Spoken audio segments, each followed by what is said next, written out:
Elena stares at the bank statement on her kitchen table, her coffee growing cold beside her. $50,000 to the Hope Fund for Children, a charity her husband claimed was for their church. Her phone buzzes. A photo from an unknown number. Mark kissing a woman in front of a building with the same charity name on the door. Elena's hands tremble as she reaches for her car keys. Subscribe to the channel for more real-life stories like this one. The kitchen smelled of coffee and the cinnamon toast Sophie had abandoned half-eaten on her plate. Elena wiped the counter with one hand while sorting through the mail with the other, her mind already running through the hospital shift ahead of her. Bills, a catalog, something from the bank. Mark came down the stairs, still buttoning his work shirt, and kissed her cheek. Late meeting tonight, the Henderson commercial project. Again, Elena smiled to soften the word. You'll wear yourself out. For us, baby, for Sophie's college fund. He grabbed his travel mug and the door clicked shut behind him. Elena turned back to the mail. The bank envelope was thicker than usual.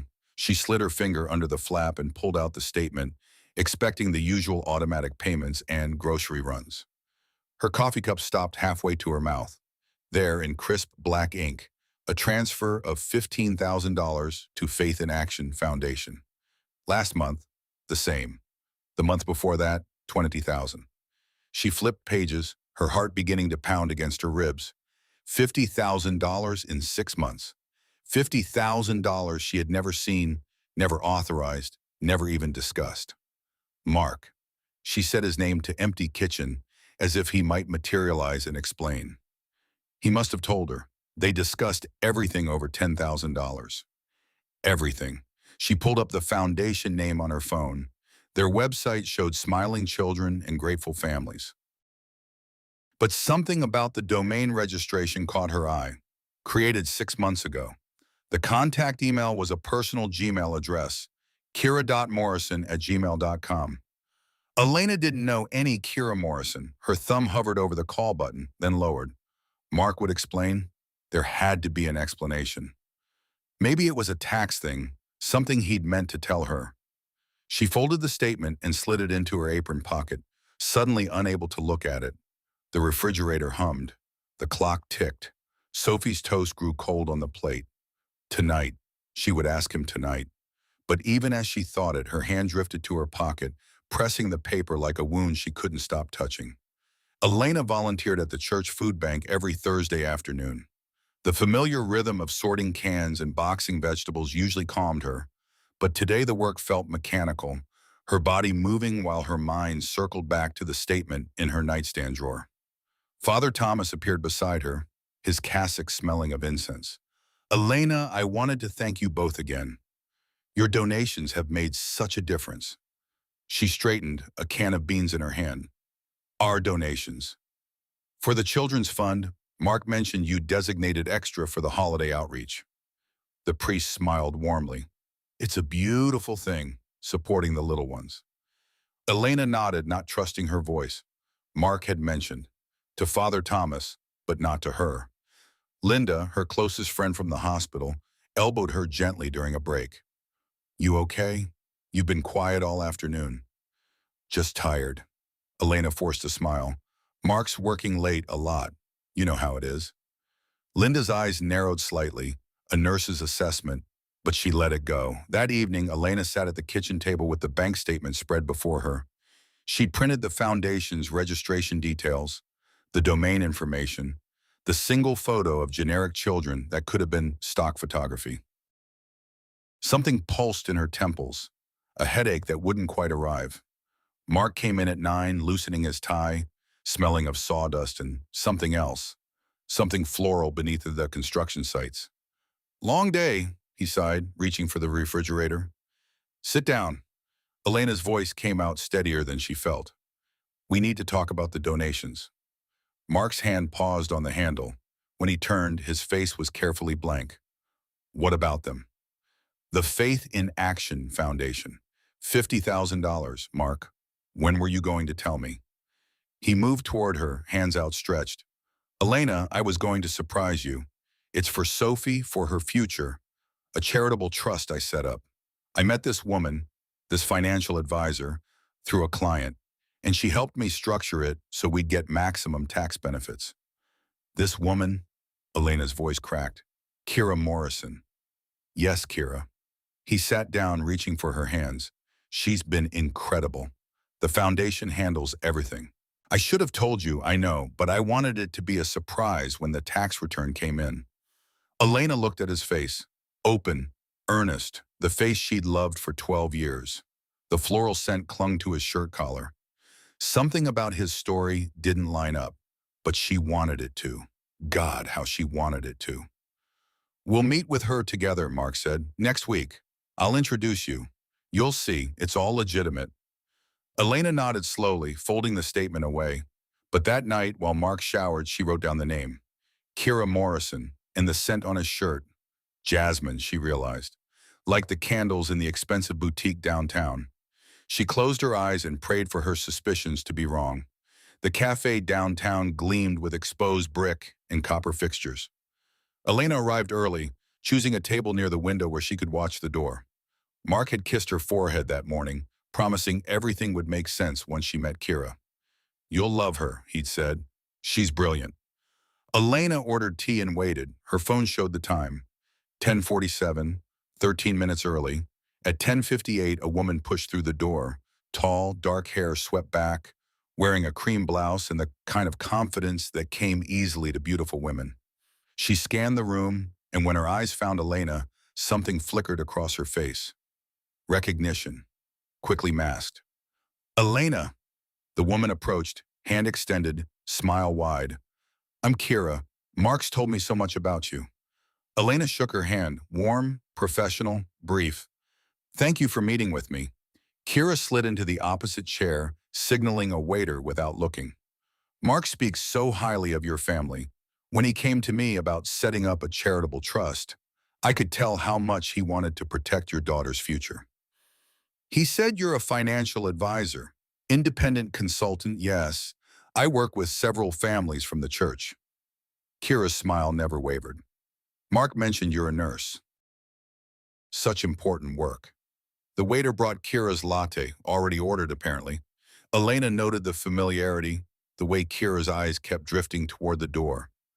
Could you explain the foundation to me? Elena asked. How it works, where the money goes. Kira launched into an explanation. Tax shelters, charitable deductions, investment vehicles. The words washed over Elena, professional and hollow. She watched Kira's hands, the manicured nails, the silver bracelet that looked expensive, watched her eyes slide toward the door again. Then Kira's phone buzzed on the table. A text preview flashed. How's it going with her? Can't wait to see you tonight. Kira flipped the phone face down so fast it almost fell. Sorry, work. Elena's blood went cold. She'd seen only fragments, but enough. The number. The word her. The casual intimacy of someone expecting a reply. The Foundation's website, Elena said, her voice remarkably steady. It was registered 6 months ago, about the time Mark started working late. Kira's smile tightened at the edges. These things take time to establish properly. And you used a personal email, not a business one. Startup phase. Kira lifted her latte, but her hand trembled slightly. Elena, I understand this is a lot of financial information. Maybe we should schedule another meeting when Mark can join us. He really is the expert on your family's goals. Elena stood, her chair scraping the floor. I think I understand enough. She walked out without looking back. In her car, hands gripping the steering wheel, she watched through the cafe window as Kira immediately pulled out her phone and began typing furiously. Typing probably to Mark. Elena started the engine. Her phone buzzed. Mark.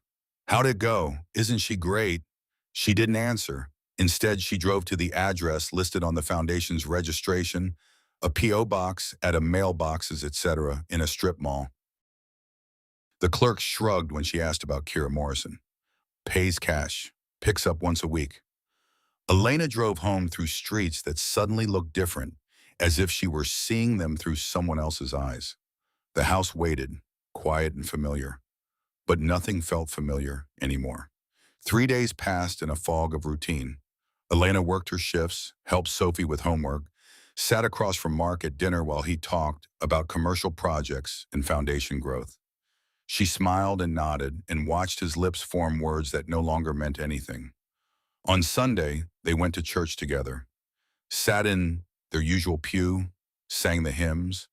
Father Thomas gave a sermon about trust and faith and the goodness of giving. Elena felt the words slide off her like water. After the service, Linda caught her arm in the parking lot. "You look terrible. What's wrong?" Elena almost told her. The words gathered in her throat, desperate to escape. But Mark stood 20 feet away, talking to Father Thomas, and Sophie tugged at her hand, wanting juice.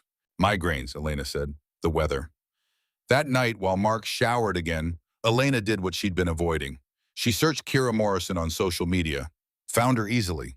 Beautiful, confident, posing at restaurants and events. Photos went back years.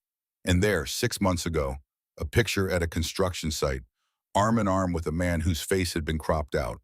But the watch on his wrist was unmistakable. Elena had given Mark that watch for their 10th anniversary. She scrolled further. A photo from last month. A bottle of wine on a balcony overlooking the city. The caption read, "Sunday evenings are the best evenings." And in the reflection on the glass door, faint but visible, Mark's silhouette, his arm around Kira's waist. Elena closed the laptop. Her hands were shaking so badly she had to press them between her knees. She walked to the bedroom. Mark was drying his hair, humming. She stood in the doorway and watched him for a long moment. "The foundation is fake," she said. Mark's hands stopped mid-motion. "What?" "Kira Morrison, she's not a financial advisor. She's your mistress. And the foundation," Elena's voice broke. "The foundation is how you've been funding your affair. $50,000. Our money. Sophie's college fund." Mark's face went through a series of changes. Shock, denial, calculation. "Elena, that's insane. Who told you this?" "I saw the photos. I saw the registration. I saw the way she looked at you when she thought I wouldn't notice." Elena's voice rose. "I saw your watch in her photo, Mark, our anniversary watch." He moved toward her, hands outstretched, the same gesture from the kitchen days ago. "Let me explain." "Don't." She stepped back. "Don't you dare touch me. Don't you dare explain." For a long moment, they stood frozen in the doorway of their bedroom, 12 years of marriage crumbling between them. Then Mark's face hardened. "It's not what you think," he said. But his voice had changed, the warmth gone, replaced by something defensive and cold. Elena turned and walked downstairs. She sat at the kitchen table where this had all begun, pulled out the bank statement, and laid it flat. Then she waited. For what, she didn't know. An explanation, an apology, a miracle. None came. Mark didn't come downstairs that night. Elena slept on the couch, waking every hour to the sound of the house settling, or footsteps overhead, or her own ragged breathing. By morning, she had made a decision. She dressed for work, made Sophie's lunch, drove her to school. Normal motions in an abnormal world. Then she drove to the church. Father Thomas listened without interrupting. When she finished, he was quiet for a long time, his hands folded on his desk. "I'm so sorry, Elena." His voice was gentle. "The foundation. We received one donation from it. $5,000, made in your family's name. I thought it was generous. I had no idea." "He used the church." Elena's voice was flat. "He used our faith to hide what he was doing." Father Thomas nodded slowly. "The betrayal is compounded, not just of your marriage, but of something sacred." He paused. "What will you do?" Elena had no answer. She spent the day at work, moving through rooms of patients who needed her, grateful for the distraction. Linda found her at lunch, sitting alone in the break room. "Talk," Linda said. Now. Elena talked. The whole story poured out, the bank statement, Kira, the cafe, the photos. Linda listened, her face growing darker. "That piece of—" Linda stopped herself. "What are you going to do?" "I don't know." Elena pressed her palms against her eyes. "Half of everything is his. The house, the accounts. If I leave, Sophie's life gets split in half too. If I stay, how do I stay?" Linda had no answer either. That evening, Elena came home to find Mark waiting at the kitchen table. His face was pale, his eyes red-rimmed. Beside him sat a stack of papers. "I'm sorry," he said. "I know that's not enough, but I'm sorry." Elena stood in the doorway, arms crossed. Sorry for what, exactly? The affair, the money, the lease, using our church, using our daughter's future. All of it. His voice cracked. Kira, she approached me after a business meeting. It started as something small. Then she suggested the foundation, said she could help me protect assets. And I got in too deep. You got in too deep. Elena repeated the words like they were foreign. $50,000 in too deep. A year of lies in too deep. Mark looked up at her, and for a moment she saw something genuine in his eyes. Fear, maybe, or grief. I'll fix it. I'll sell equipment, take out loans, pay it back, whatever it takes. Elena wanted to believe him. A part of her, the part that had loved him for 12 years, reached toward the possibility. But another part, colder now, held back. Where is she now? Elena asked. Kira. Gone, I ended it. He swallowed. She said she'd find someone else, that I was just a means to an end. Elena absorbed this. Used, they'd both been used in different ways.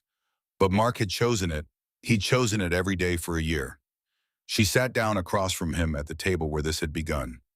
Tell me everything, from the beginning. And don't lie to me again, Mark. Not ever again. The weeks that followed were neither forgiveness nor forgetting. They were something else, a slow, painful reconstruction on ground that would never be stable again. Elena met with a lawyer, learned her rights, learned that the money was probably gone, spent on dinners and hotels in the apartment Kira had rented with Mark's donations, learned that pressing charges against Kira for fraud would require exposing everything publicly. She sat in church on Sundays, feeling the familiar space differently now. The altar, the candles, the prayers, they hadn't changed. But she had. One afternoon, Father Thomas called. There's something I want to show you. He took her to the basement of the church, where a new room had been built, small but warm, with couches and a coffee station and a sign reading, "The Sophie Room, a place of welcome." Mark came to me, Father Thomas said quietly. He sold his truck, some equipment, asked me to use the money for something that would last, something that would mean more than the foundation ever did. Elena stood in the doorway, unable to speak. The room was for families waiting during services, for children needing a quiet space, for anyone seeking rest. Her daughter's name on the wall. He knows it doesn't fix anything, Father Thomas continued. He knows you may never trust him again, but he wanted to try, to do something real. Elena thought of the bank statement, still folded in her nightstand, the photos, the lies, the scent of jasmine on his collar. She thought of Sophie's face when Mark read to her at night, the way she curled into him like he was safety itself. She thought of the $50,000 transformed into this small room of grace. That evening, she sat at the kitchen table with Mark, the same table where she'd first seen the statement, the same kitchen where everything had shattered. I don't know if I can stay, she said quietly. I don't know if I can ever trust you the way I did. Mark nodded, his face gray with exhaustion. I know. But I'm not leaving yet. She met his eyes. We're going to counseling. You're going to keep working, really working, to make this right. And if you ever lie to me again, even once, I'm gone. No more chances. Elena, I'm not finished. Her voice hardened. I want to meet with a forensic accountant. I want to know exactly where every dollar went. And I want you to call Kira right now on speakerphone and tell her it's over in front of me. Mark reached for his phone. His hand shook. Later, after the call, after Mark had stumbled through words that Elena forced herself to hear without flinching, she sat alone at the table. The bank statement lay before her, creased and soft from handling. She picked it up, looked at the numbers one last time. Then she folded it carefully and placed it in an envelope marked with the date. Evidence, maybe, or memory, or something else entirely. Sophie appeared in the doorway in her pajamas. Mommy, can you tuck me in? Elena rose, crossed to her daughter, took her hand, Together they walked upstairs, past the bedroom where Mark sat with his head in his hands, past the closed doors of rooms that held 12 years of history. In Sophie's room, Elena smoothed the covers and kissed her forehead. Sweet dreams, baby. Mommy. Sophie's eyes were heavy with sleep. Is Daddy staying? Elena looked at her daughter's face. So innocent, so trusting, so much like Mark's. For now, she whispered. We'll see. She turned off the light and stood in the doorway, watching Sophie's breathing slow into sleep. Downstairs, the kitchen waited. The bank statement waited. The rest of her life waited. Elena closed the door softly and went to face it.